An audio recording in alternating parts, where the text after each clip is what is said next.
Speaking up can be hard to do. That was never the case for Raymond Carney. Born in the Greenville area in 1945, Carney attained his work ethic early from family and refined it during 4 years in the Army, just a couple of years removed from the Civil Rights Act of 1964.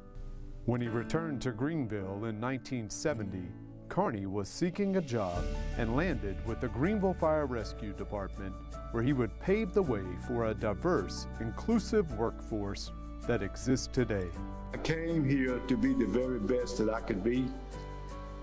And it brings back a memory the first time that I received my evaluation. The chief at that time asked me how, and his terminology was, "How far do you want to go in this department, boy?" Those were his exact words. And trust me, he and I got along good. And I said, "I want your job." And he smiled, and he noticed that I wasn't smiling. And he called the assistant chief in his office and said, "Come here, I want you to, boy, tell him what you told me." I said, "I want your job." And the assistant chief looked at him and said, "You might get it." Carney eventually did. In 1991, he was appointed by City Manager Ron Kimball to be the first ever black fire rescue chief for the city of Greenville. Ray Carney was the right man, the right person for the job. He was absolutely a spectacular leader. He was a spectacular person, and he was just totally connected to the community of Greenville. Long before Carney accepted the position of chief, however, he was breaking barriers within Greenville Fire Rescue. From his first day on the job, Carney aimed to change perceptions, not just in the department, but throughout the city. Well, I had to prove myself, of course, and I tried to be the proactive in preparation to become a chief some days.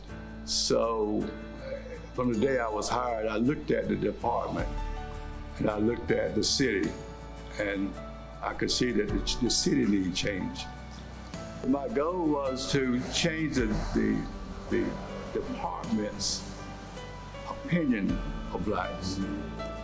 During his time in the military, Carney served as staff sergeant with numerous white soldiers and was exposed to an integrated work setting unlike many back home.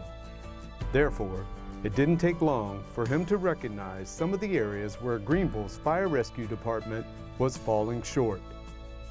Even though the department was integrated, it was still in some ways separated. As Carney focused on fire rescue, he spearheaded a push to eliminate separate sleeping areas based on race and spoke out against department policies that prevented black employees from serving at substations or riding in EMS units. Carney's call for change eventually made its way to the leaders of the city, and soon after, changes were made. I noticed blacks could not ride the EMS units. They could only ride the fire trucks. So, by that time, I had gotten up to the lieutenant's rank. So I wrote a letter to the chief and said, notice over since the incipients of this department, there's never been anyone black that will ride the rescue truck. Why is this? Of course, he couldn't give an answer. And the answers that were given by some of the persons who rode the rescue truck, I really would want to repeat it today.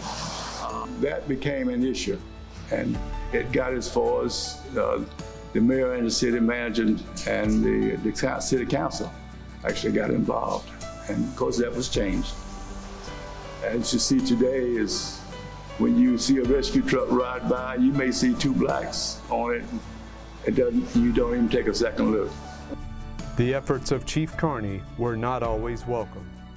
Sometimes accused of starting trouble early in his career, Carney said he'd never back down from speaking out against what he felt was wrong and doing what he felt was right.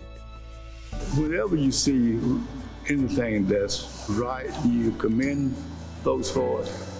But if you see anything wrong, you bring it to their attention. I saw something that was wrong and decided that I was wrong if I never spoke up. So after thinking about it and praying about it, I made a decision that I was going to do something about it. Whether it happened or not, at least I know I did my part. Carney served the final 8 years of his 29-year career with Greenville Fire Rescue as the chief. Throughout his career, he attained numerous awards and certifications, carrying on his lifelong passion for learning and professional development. By the time he retired in 1999, Carney left a legacy of change that helped Greenville Fire Rescue ascend to one of the best departments in the state. And it all started with having the courage to speak up.